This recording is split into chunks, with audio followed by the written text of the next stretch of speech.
थोड़ा बुक्स में थोड़ा एक्सप्लेन किया और समहाउ उसको थोड़ा कनेक्ट करने की कोशिश की। जैसे 2 स्टेट्स है तो उसको cultural diversity unity in diversity से थोड़ा कनेक्ट किया। 5.1 का थोड़ा बताया कि क्या इश्यूज हैं वहाँ पे। आईआईटी के इश्यूज पे आ गए। Then there were some questions about international relations, कि आपको ये बॉडी पता है यूएन की बॉडी या नहीं पता है। देन उस टाइम पे अर्पित प्लाजा है शायद दिल्ली में, वहाँ पे एक फायर हुई थी। तो वो पूछ रहे थे कि आपको उसके बारे में पता है। तो मैंने बोला यस, तो बताते हैं वहाँ पे क्या हुआ, बताइए थोड़ा सा, और आप कैसे उसको टैकल करेंगे एज एन एडमिनिस्ट्रेटर। तो फिर उसमें बताना पड़ा बिल्डिंग बाय लॉज को चेंज करना है, फायर सेफ्टी के लिए कुछ जो भी थियोरेटिकल चीज़ें हैं वो थोड़ी बता दी। Then my optional is psychology. आपको यूपीएससी में एक ऑप्शनल लेना होता है अपार्ट फ्रॉम जीएस। तो थोड़ा साइकोलॉजी पे चला गया इंटरव्यू कि अच्छा अगर आप ट्राइबल एरियाज में पोस्ट हो गए तो उनकी साइकोलॉजी आप कैसे चेंज करेंगे, how would you change their psychology. तो उसके बारे में फिर थोड़ा बताया कि जैसे उनके बहुत सारे बिलीफ्स होते हैं, हमारे बिलीफ से डिफरेंट होते हैं, तो कैसे उनको इंटीग्रेट किया जाए सोसाइटी में, किस तरीके से उनको एसिमिलेट किया जाए थ्रू साइकोलॉजिकल इंटरवेंशंस। फिर उसके बाद लास्ट में एक जजमेंट के बारे में उन्होंने मुझे एक लाइन बोली कि आप इससे क्या समझते हैं। तो एक कोई जजमेंट पास किया था जस्टिस ने उसी टाइम पे, एलजी वर्सेस सीएम वाला इशू भी पूछा था लास्ट इंटरव्यू में। तो उन्होंने पूछा था कि एलजी वर्सेस सीएम वाले इशू में आपका क्या सीन है, आप क्या समझते हैं और इसको कैसे हमको ठीक करना है। देन उसमें थोड़े रेफरेंसेस देने पड़े कॉन्स्टिट्यूशन के कि कॉन्स्टिट्यूशनली आपको इस तरीके से आगे बढ़ना है, जो जो जजमेंट में आया था वही।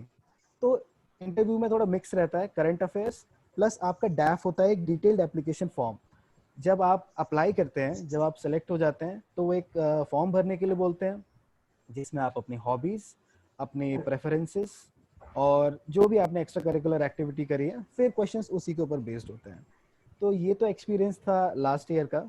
और इस बार का इंटरव्यू का एक्सपीरियंस थोड़ा सा स्लाइटली बेटर रहा। और इस बार के चेयरमैन थे बीएस बस्सी सर, जो कि दिल्ली कमिश्नर रह चुके हैं 2013 से 2016 तक।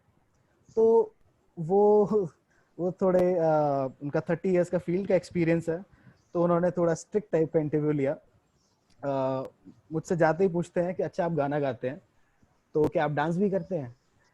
तो मैं थोड़ा शॉक्ड रह गया कि सर डांस तो नहीं करते हैं। तो कहते हैं मून वॉक करके दिखाइए। इनिशियली थोड़ा स्ट्रेस में डालने के लिए मुझे बोलते हैं आप मून वॉक करके दिखाइए। तो मैंने बोला सर ये तो नहीं आता है। कहते हैं अच्छा फिर क्या आता है। थोड़ा इंटिमिडेट करने के लिए पूरा कोशिश किया। फिर उसके बाद बोलते हैं अच्छा आप आप बिचिंग करते हैं किसी की। तो ये out out of the blue question ये आ गया कि आप बिचिंग करते हैं किसी की। तो फिर वो नेगेटिवली उन्होंने फ्रेम किया था, तो मैंने उसको पॉजिटिवली फ्रेम कर दिया कि सर मैं बिचिंग नहीं करता हूँ, मैं गॉसिप करता हूँ। तो कहते हैं अच्छा अच्छा गॉसिप करते हैं, ओके। फिर वापस से आ गए, अच्छा कौन सा डांस तुमको पसंद है। तो मैं मैं उस टाइम पे ऐसे ही बोल दिया, मैं कैसे बाराती डांस कर लेता हूँ। तो कहते अच्छा बाराती डांस कर लेते हो, ओके। फिर और भी चीजें पूछी कि अच्छा आप अपनी स्ट्रेंथ बताइए, आप अपनी वीकनेस बताइए। तो उनको मैं एक वीकनेस में बोल दिया था कि सर मैं थोड़ा तेज नहीं दौड़ पाता हूँ। कहते हैं यार ये तो कोई वीकनेस नहीं हुई, आप कोई और वीकनेस बताइए। बहुत ही फ्रैंकली बात कर रहे थे वहाँ पे, बहुत ही फ्रैंकली बट क्वाइट इंटिमिडेटिंग। तो बहुत ही मिक्स्ड इमोशन आ रहे थे उस टाइम पे। फिर उसके बाद इंटरव्यू आगे बढ़ा। फिर नेक्स्ट मेंबर पूछते हैं कि अच्छा आपने, फिर अगेन बुक वाला क्वेश्चन लास्ट ईयर का फिर से रिपीट हो गया कि आपने कौन सी बुक पढ़ी है अभी रिसेंटली। तो इस बार चेतन भगत नहीं बोला तो अच्छा रहा। तो इस बार बोल दिया कि सेपियंस एक बुक है युवल नोआ हरारी की। तो मैं बोल दिया वो। फिर उस पर उन्होंने क्वेश्चन पूछा अच्छा उसमें क्या है, उसमें थोड़ा एक्सप्लेन करिए, आपने क्या पढ़ा और उससे क्या सीखा, अभी हम उसको कैसे अप्लाई कर सकते हैं। फिर उसके बाद उन्होंने और भी क्वेश्चन पूछे, साइकोलॉजी पे पूछे। फिर नेक्स्ट मेंबर पे आ गया। फिर नेक्स्ट मेंबर ने पूछा था कि एक बहुत ही पेक्यूलियर क्वेश्चन था कि एटा में एच क्यों है स्पेलिंग में, ई टी ए एच होता है, तो उसमें एच क्यों है। हाँ वो साइलेंट रहता है।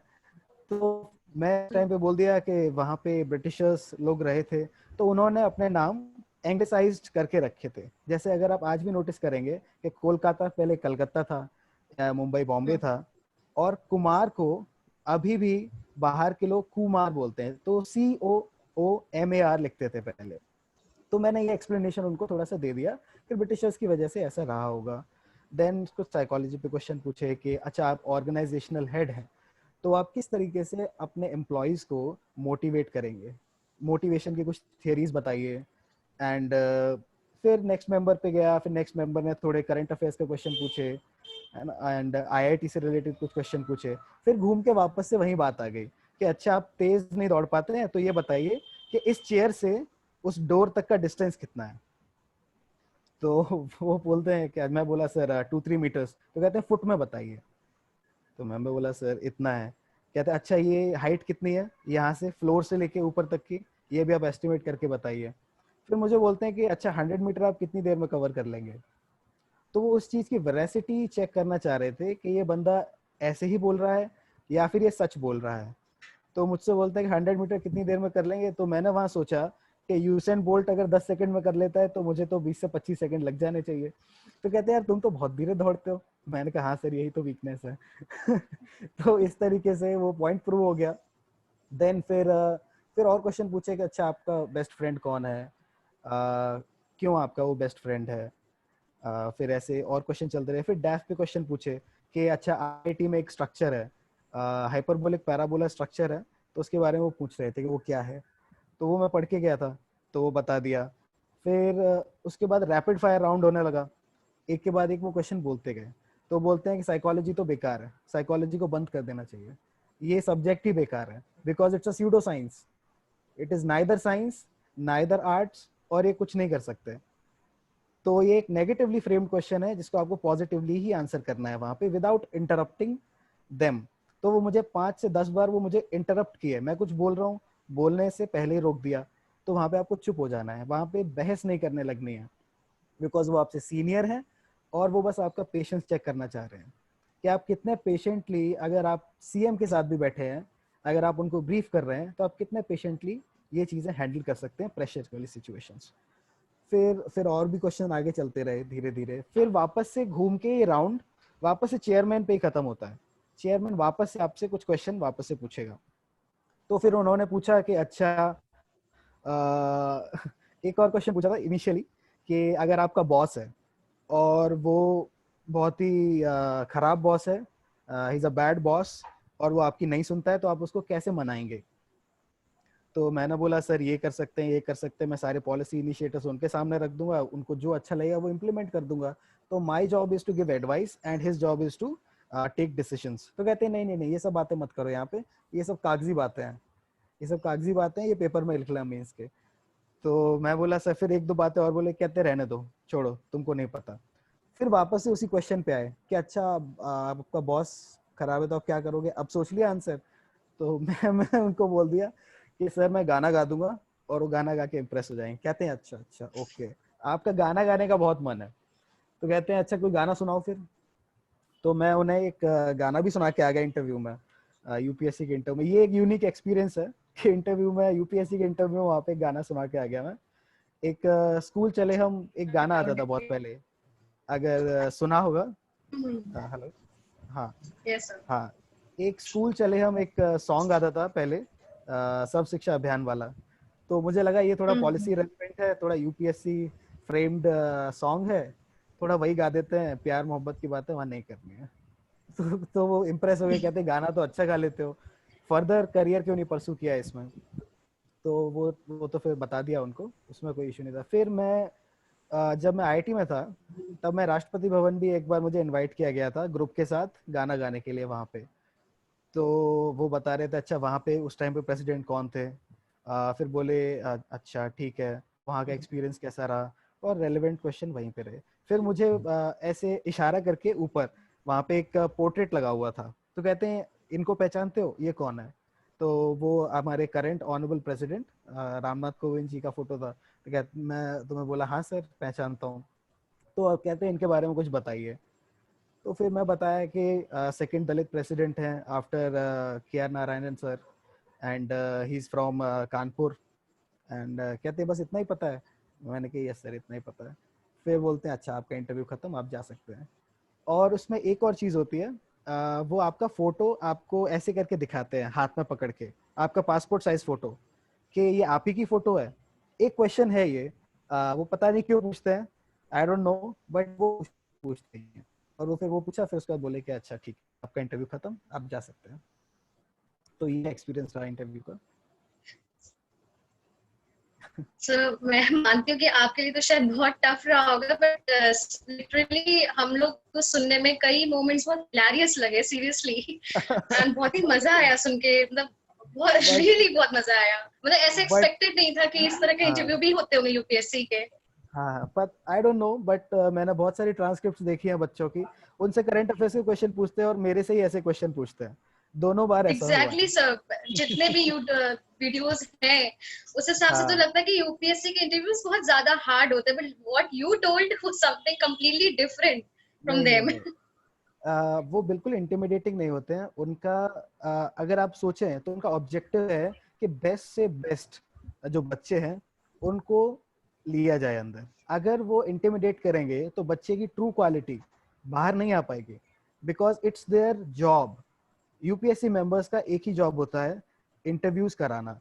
ये उनका मेन जॉब होता है, सारे इंटरव्यूज कराना बच्चों के, और उनको सेलेक्ट करना, रिक्रूट करना। तो अगर वो इस ऑब्जेक्टिव में फेल हो गए इंटिमिडेट करने के वजह से, तो वो प्रॉब्लम हो जाएगा। इसलिए वहाँ पे एनवायरनमेंट को बहुत ही कंड्यूसिव, बहुत ही अच्छा बना के रखते हैं। मोमेंटरीली इंटिमिडेट करेंगे, बट वो भी जरूरी है। ऐसे है। Wonderful. Yes yes. Sir, are you getting to see any kind of changes like in your life or surroundings, like from the time when you were doing your preparations till the time being an IS? तो बहुत changes, कुछ तो changes आए होंगे, तो वो changes please share करिए हमसे। बिल्कुल बिल्कुल। शुरू में जब आप प्रिपरेशन शुरू करते हैं तो सब कुछ बहुत ही अनसर्टेन होता है।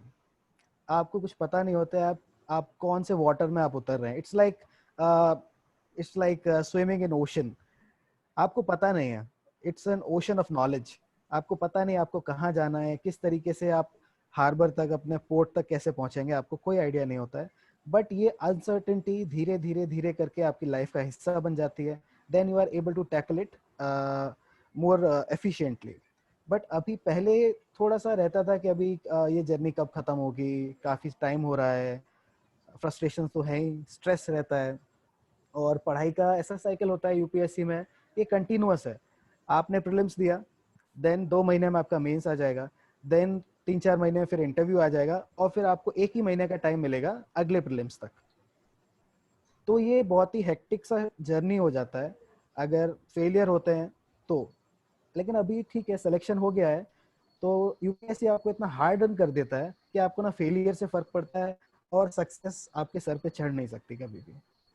तो यूपीएससी की प्रिपरेशन आपको ऐसा बना देती है। तो अभी एक कंटेंटमेंट है।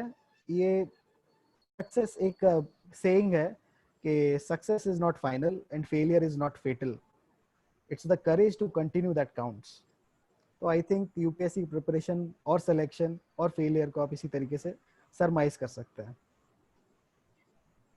Okay. So since you now uphold a very prestigious position, आपके हाथ में अब एक अथॉरिटी है, तो आपने थ्रू आउट कभी एक ऐसा इश्यू सोचा होगा कि अगर मैं इसमें सक्सेस पाता हूँ तो मैं इसको जरूर चेंज करने की कोशिश करूंगा। So what was that issue, और is there any issue in your mind like जो आप चेंज करना चाहते हो? यस, जब हम लोग तैयारी करते हैं तो हम दुनिया की सारी चीज़ें पढ़ते हैं, और कभी कभी क्या होता है कि ग्रास रूट लेवल की एक जो प्रॉब्लम्स होती हैं, कभी नेशनल लेवल पे फिगर नहीं होती हैं। तो जैसे मार्जिनलाइज बैकग्राउंड्स हैं, नॉट सो गुड फैमिली से जो बच्चे हैं, इतना सारा टैलेंट अपने रूरल इंडिया में और अपने मार्जिनलाइज्ड इंडिया में इतना भरा हुआ है, वो कभी बाहर ही नहीं आ पाता है। तो आज अगर मुझे मौका मिला है तो मैं इस चीज़ को फर्स्ट प्रायोरिटी पे रखूँगा कि जो बच्चे हैं, they are the true wealth of a nation. GDP से काउंट नहीं होता है, ह्यूमन कैपिटल से काउंट होता है किसी भी देश का वेल्थ। तो वो इस देश की वेल्थ है, और ये मेरिट जो छुपा हुआ है सब जगह, उसको बाहर निकालना है through education, through their health care needs, through infrastructural needs, any way possible. तो एक तो ये है। तो उसमें ही बहुत सारी चीज़ें हैं, अगर मार्जिनलाइज सेक्शन ऊपर उठेगा तो फिर पूरा देश ऊपर उठेगा। और एक जो हार्मनी हार्मनी का जो फैक्टर है उसको हमेशा ऊपर रखना चाहिए। इसको फ्रेटर्निटी भी कॉन्स्टिट्यूशन में जैसे लिखा हुआ है, तो उस चीज़ को भी बरकरार रखना है। तो ये दो चीज़ें हमेशा माइंड में रहती हैं कि अगर कभी कुछ मौका मिला सर्विस करने का तो ये करना है। ओके सर, आते हैं अब आपकी हॉबी पे। आपने मेंशन किया कि आप गाना गाते हैं एंड हमने सुना कि बहुत अच्छा गाना गाते हैं। तो Yes. हम सेशन के एंड में आपसे गाना जरूर सुनना चाहेंगे, लेकिन मैं आपसे पूछना चाहूंगी कि क्या आपने अपनी इस हॉबी को कभी सीरियसली लिया? क्या it was very casual kind of, कि मतलब it's just for stress booster types? तो आपने कभी इस चीज Yes, को yes. सीरियस लिया कि आप हमेशा स्टार्टिंग से ही अपने आईएएस प्रिपरेशंस को लेके सीरियस थे? अ, ये दो डायमेंशन होते हैं।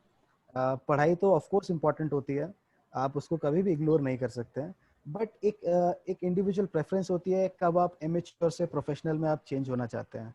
वो पर्सनली डिपेंड करता है इंसान के ऊपर, वो कैसा फील करता है किसी किसी भी प्रोफेशन के बारे में। तो मेरे लिए हॉबी कभी प्रोफेशनल वाली बात तो नहीं बनी वहाँ तक, बट हमेशा एक कंपेनियन की तरह है कि एक ऐसी एक चीज़ है जिस पे मैं रिलाय कर सकता हूँ, और जब भी कभी स्ट्रेस हो, कभी कोई प्रॉब्लम हो, तो एक गा लो तो अच्छा लगता है। तो एक स्ट्रेस बस्टर की तरह भी है, और इसमें भी आप थोड़ा इम्प्रूव करते रहेंगे तो आप में थोड़ा कॉन्फिडेंस आता रहता है कि आज ये नया गाना सीख लिया, आज एक नई स्किल सीख ली। तो ये एक स्किल सेट है, जैसे कि नॉलेज का स्किल सेट है, जैसे आपकी एडमिनिस्ट्रेटिव स्किल का आगे बनेगा अगर कभी पोस्टिंग में फील्ड एक्सपीरियंसेस के बाद ये वाला स्किल बनेगा, वैसे ये भी एक स्किल है। तो उसको कभी प्रोफेशनली परस्यू करने का नहीं सोचा, बट ऑफ कोर्स वो एक कंपेनियन की तरह हमेशा रहा है। ओके सर, अभी आपने बात की कॉन्फिडेंस की। तो यस। रिटन एग्जाम्स में तो कॉन्फिडेंस का एज सच, मतलब in my opinion there is no need, but हाँ इंटरव्यूज में तो कॉन्फिडेंस इज अ मस्ट। तो आप क्या, आपने कॉन्फिडेंस के लिए क्या इसके लिए वर्क ऑन किया, और आप में पहले से ही क्वालिटी पोजेस करती थी, यू वेरी कॉन्फिडेंट, और यू वर्कड अपॉन इट? क्योंकि ऐसे बहुत लोग हैं जो लोग स्पीकिंग में या बहुत चीजों में वो उनको प्रॉब्लम होती है। So please advice for this. Yes yes. तो जो पहला मेरा इंटरव्यू था, एंड आई थिंक उसमें एक बहुत बड़ा फैक्टर जो था, जो लैकिंग था, वो कॉन्फिडेंस था। बिकॉज वहाँ पे थोड़ा डर सा भी फील हो रहा था। फर्स्ट टाइम मेरा पहला ही इंटरव्यू है लाइफ में, मैंने पहली बार पहले लाइफ इंटरव्यू मैंने यूपीएससी में जाके दिया, तो वहाँ पे थोड़ा डरा हुआ था। और जब मैं वहाँ से निकला तो मुझे पता था मैंने अपना बेस्ट नहीं दिया है, बिकॉज कॉन्फिडेंस का थोड़ा कमी था वहाँ पे उस टाइम पे। और जब मैं इस बार इंटरव्यू देने गया था, और जो आप बोल रहे हैं कि जो फनी मोमेंट्स हैं, वो फनी मोमेंट्स इसलिए बने क्योंकि मैं उसको थोड़ा कॉन्फिडेंटली हैंडल किया कि मुझे पता है कि ये मुझे सेलेक्ट करना चाहते हैं, या फिर ये मुझसे सिर्फ बात करना चाह रहे हैं, इंटिमिडेट करना चाह रहे हैं, ये मुझे हार्म करना नहीं चाह रहे हैं। जब हम लोग ऐसा सोच लेते हैं कि कोई चीज़ हमें हार्म करेगी तो हम डिफेंसिव हो जाते हैं और डरने लगते हैं, उससे कॉन्फिडेंस लूज होता है। तो अगर आप उसको चैलेंज की तरह लेंगे, कोई भी क्वेश्चन है, कोई भी गूगली अगर इंटरव्यूअर आपको दे रहा है, तो आपको उसको अपने पूरे बेस्ट एफर्ट के साथ उसको हैंडल करना है। और जब आप एक दो बार ऐसा कर देते हैं, जैसे इनिशियली बस्सी सर ने इंटिमिडेटिंग क्वेश्चन पूछे, बट उसमें अगर मैंने फ्रैंकली जब आंसर कर दिया, तब मुझे भी ऐसा रियलाइज हुआ कि it's okay to be frank and to be confident. And I think ये एक बहुत बड़ा फैक्टर है जो इस बार सिलेक्शन अगर हुआ है तो इंटरव्यू में अच्छे मार्क्स इसीलिए आए होंगे, बिकॉज मैं इस बार थोड़ा सा ज़्यादा कॉन्फिडेंट था। उसको करने के लिए एक्सरसाइजेस आप कर सकते हैं। आप मॉक इंटरव्यूज दीजिए। आप जब बार बार आप उसी इन्वायरमेंट को सिमुलेट करते रहेंगे तो वो आपके लिए हैबिट बन जाएगा।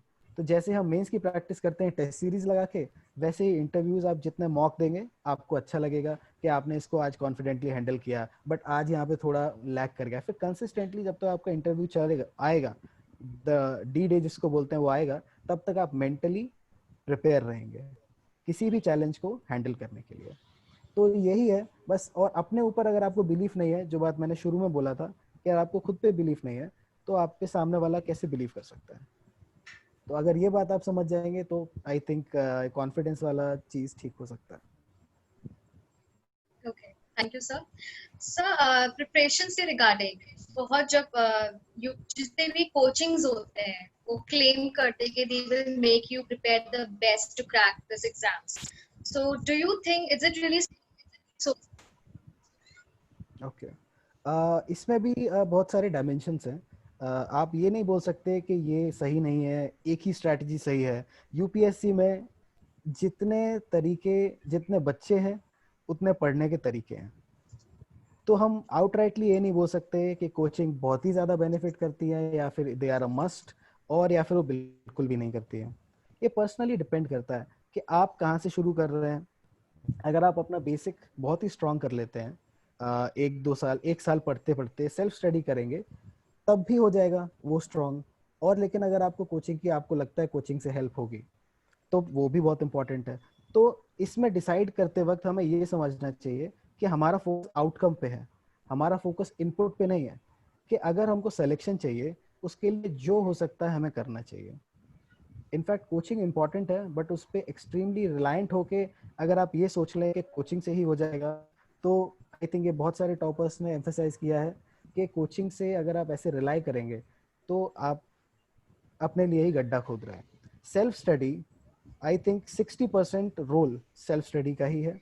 और एक बार आप कोचिंग कर भी लेते हैं, तब भी आपको खुद से पढ़ने की हैबिट बनानी पड़ेगी।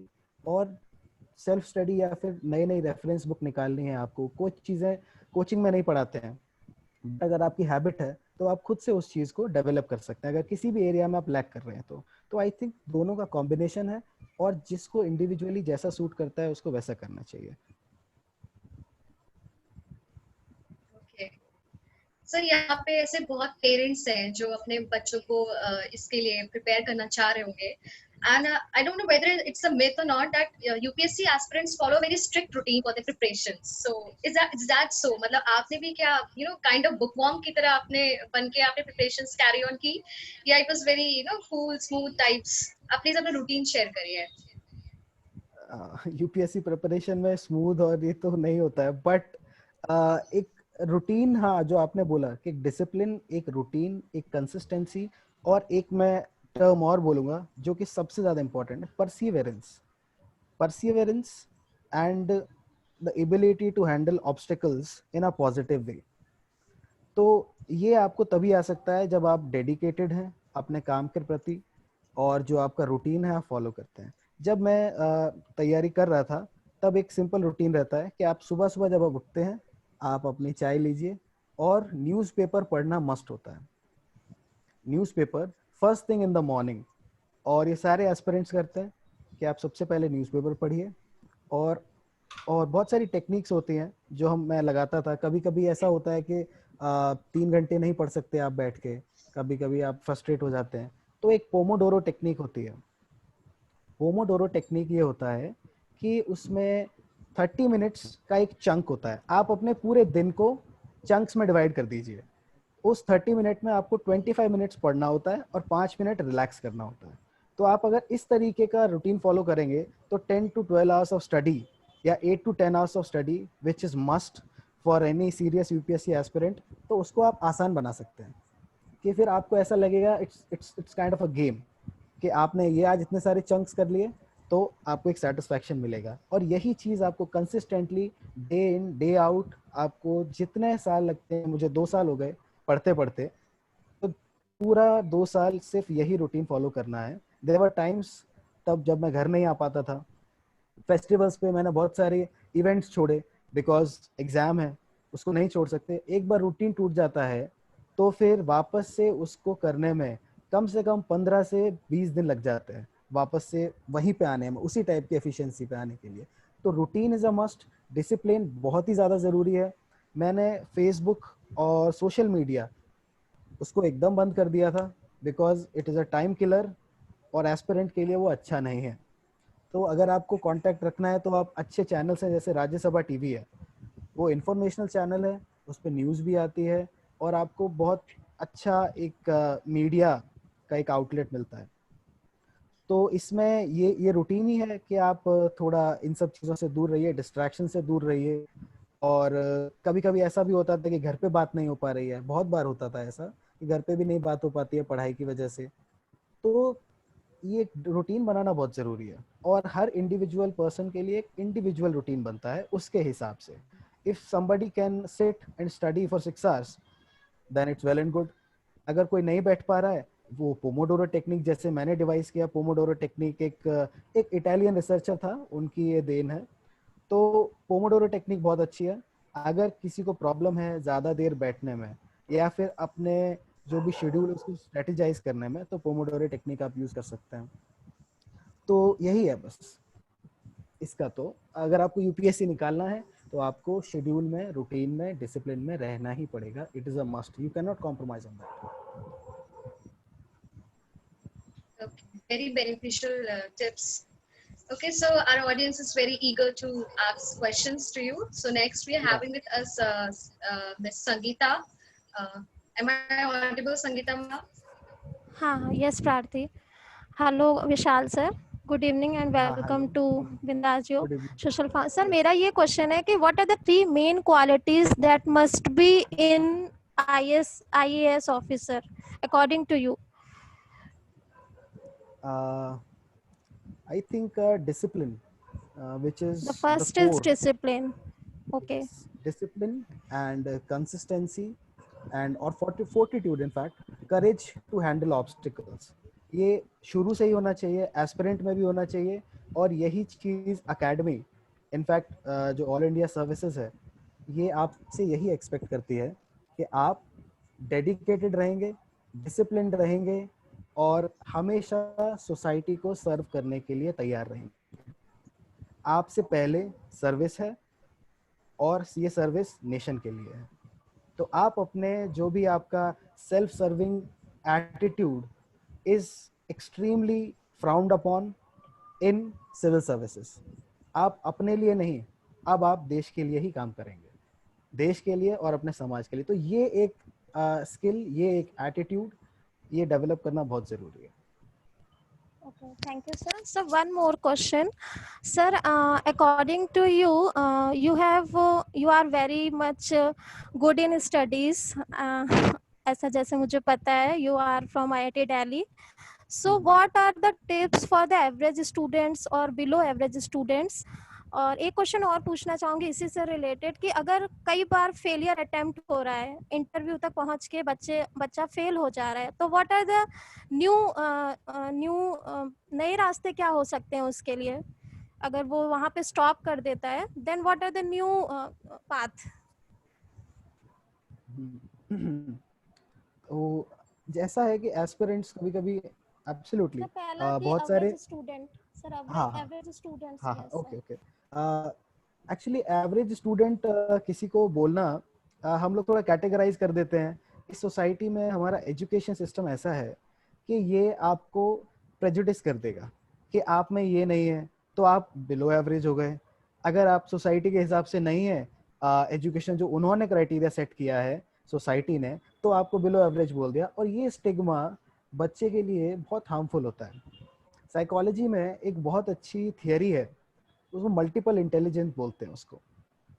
तो हमारे एजुकेशन सिस्टम में सिर्फ 2 टाइप के इंटेलिजेंस को वैल्यू दी जाती है, वो होता है स्कोलास्टिक और वर्बल न्यूमेरिकल. लेकिन हमें और भी टाइप के इंटेलिजेंसेस को प्रमोट करना चाहिए. जैसे उसमें किनेस्थेटिक इंटेलिजेंस होता है, म्यूजिकल इंटेलिजेंस होता है, then there are spiritual, aesthetic, multiple kind of intelligences. तो हमने अभी तक बहुत सारे जो हिडन टैलेंट्स होते हैं बच्चों में, उनको हम ज़्यादा प्रमोट नहीं करते हैं, और एक रोट काइंड ऑफ सिस्टम में हम अभी हैं एजुकेशन.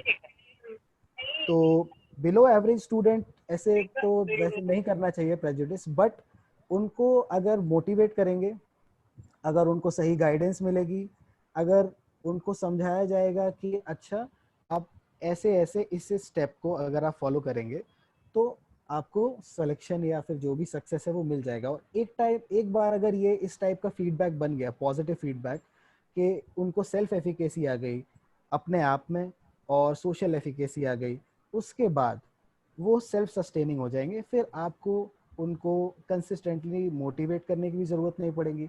तो हमें एम्पावर करना है बच्चों को, educate them and empower them. And educate not in a very limited sense that ये आप बुक्स पढ़ लीजिए, ये एजुकेशन नहीं हो, ये एजुकेशन का एक छोटा सा पार्ट है. तो उनको इमोशनल इंटेलिजेंस में भी स्ट्रॉन्ग करना है कि अपने जो भी प्रॉब्लम्स हो रहे हैं उन्हें लाइफ में, personal conflicts, self conflicts, inter conflicts, inter relationship conflicts, उनको मैनेज करने की एक स्किल, इसको इमोशनल इंटेलिजेंस बोलते हैं, तो वो भी डेवलप करना बहुत ज़रूरी है। तो अगर हम मल्टीपल चीज़ों पे फोकस करेंगे तो, और उन्हें सही गाइडेंस मिलेगी, सही मोटिवेशन मिलेगी, तो मुझे लगता है कि कोई भी सक्सेस पा सकता है। There is no limit, there is no limit कि आप किसी को बोल दें कि आप एवरेज हैं तो आप नहीं कर सकते। हर कोई कर सकता है, बस उसको सही मोटिवेशन, सही गाइडेंस, सही स्ट्रैटेजी की ज़रूरत है। Thank you, sir. And if someone fails more than 3-4 attempts, so what he or she can do further in his same studies or okay, further? Actually UPSC एक सिंगल एग्ज़ाम नहीं है, बहुत सारे exam होते हैं जिनका सिलेबस ऑलमोस्ट यूपीएससी की ही तरह होता है। तो अगर कोई डिफ़िकल्टी आ रही है यूपीएससी क्लियर करने में, देन देयर स्टेट पीसीएस, अब उनका सिलेबस भी यूपीएससी की तरह है, तो you can give both the exams. In fact try to give multiple exam, diversify your opportunities. अगर आप सिंगल एक ही चीज़ पे फोकस कर रहे हैं तो प्रॉब्लम हो सकती है, अग्रीड, बट आप बहुत ही ज़्यादा मोटिवेटेड आप निकाल भी लेंगे। लेकिन अगर आपको और अपॉर्चुनिटीज़ चाहिए तो then there CAPF exam, CDS exam, there are numerous opportunities, and just you have to knock the right door. Thank you sir.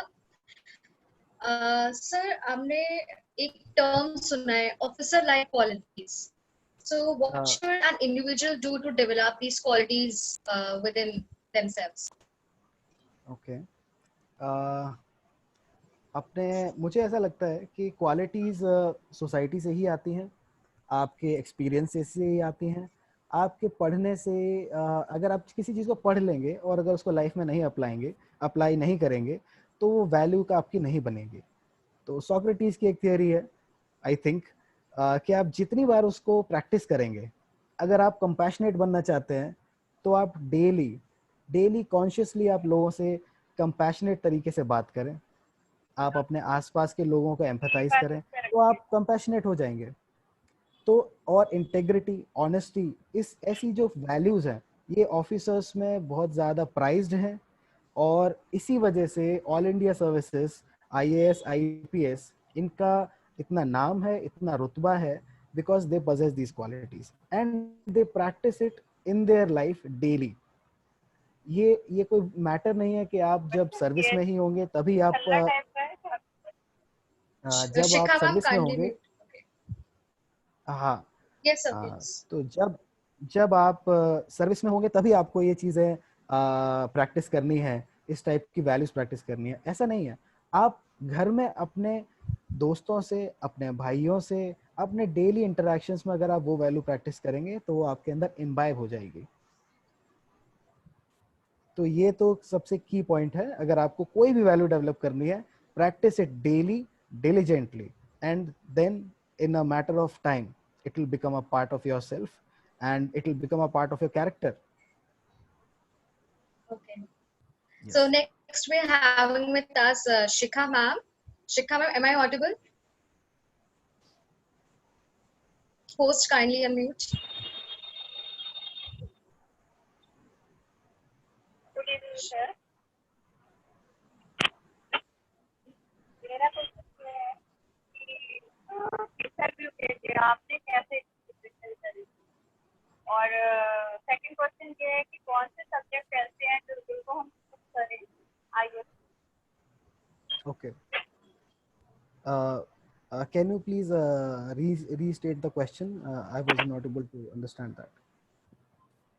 Sir interview में आपने किस टाइप की प्रिपरेशन करी, कि आई थिंक आपका फर्स्ट टाइम में हो गया या सेकंड टाइम? सेकंड, ये सेकंड सीरियस अटेम्प्ट था, तब हुआ था। Okay okay. Yes, तो yes. सर मतलब मेनली क्या होता है कि लोग प्री और मेंस क्लियर कर लेते हैं, देन इंटरव्यू में आके उनका नहीं हो पाता है सिलेक्शन, तो क्या प्रिपरेशन करनी चाहिए इंटरव्यू के लिए? एंड सेकंड क्वेश्चन ये है कि अगर जैसे हम अपने बच्चों को आगे कराना चाहते हैं तो कौन से ऐसे सब्जेक्ट हैं जो कि आईएएस में हम चूज करवाएं, हेल्प मिले ज़्यादा? अगर आपके पहले क्वेश्चन का मैं आंसर दूं तो ये है कि मेंस सबसे इम्पोर्टेंट होता है। आपका सिलेक्शन कभी भी इंटरव्यू की वजह से नहीं खराब होगा, बट आपके मेंस में मार्क्स कम होंगे, इस वजह से आपको थोड़ा सा सफ़र करना पड़ेगा। तो मेरी यही सजेशन रहेगी कि आप मेंस पे फोकस करिए, क्योंकि वहाँ पे मार्क्स आपके हाथ में है और प्रैक्टिस से आप वो मार्क्स ले सकते हैं। इनफैक्ट आप दूसरों से वो मार्क्स छीन सकते हैं। तो आप जितना मेंस में एफर्ट मारेंगे उतना इंटरव्यू इजी हो जाएगा, उतना आपका सिलेक्शन इजी हो जाएगा, बिकॉज उसमें 1750 मार्क्स का होता है। तो सर मतलब दैट मींस आपका मतलब ये है कि मेंस के लिए ज्यादा अच्छी से प्रिपरेशन करनी। यस यस यस, क्योंकि प्रीलिम्स सिर्फ क्वालिफाइंग नेचर का होता है एंड उस पे अगर आप सोचें कि 200 में से मैं 200 मार्क्स लेके आ जाऊं तो वो वर्थलेस भी है और उससे आपका कोई पर्पस सर्व नहीं होगा। सर मेन अभी हाँ आपने एक टर्म यूज किया था संक्षिप्ती, मैं सुन नहीं पाई थी आपका कि वो स्टडी ज्यादा वो होती है ग्रेजुएट को, तो वो कैसे करते हैं आप, कैसे आप किया आपने? पोमोडोरो। हाँ प्रोमोट। हाँ, तो पोमोडोरो एक बहुत ही सिंपल सी टेक्निक होती है कि आपके पास एक कोई काम है, आप उसको छोटे छोटे चंक्स में डिवाइड कर दीजिए। आधे आधे घंटे के आप उसको चंक्स में डिवाइड करिए। उसमें पढ़ाई का टाइम और उसमें रेस्ट का टाइम दोनों अलग अलग होता है। तो आपने 25 मिनट अगर पढ़ाई की तो आप 5 मिनट रिलैक्स कर सकते हैं, और इससे आपको फटीक नहीं होगा, इससे आपको ऐसा नहीं लगेगा कि आज यार बहुत थकान हो रही है। Then you can gamify it कि आज मुझे इतने चंक्स पढ़ने हैं, आज मुझे इतने चंक्स में इतना सिलेबस कंप्लीट करना है, और बस ये आप एक एक गोल आप अचीव करते जाइए और आप अपने टारगेट को अचीव करिए।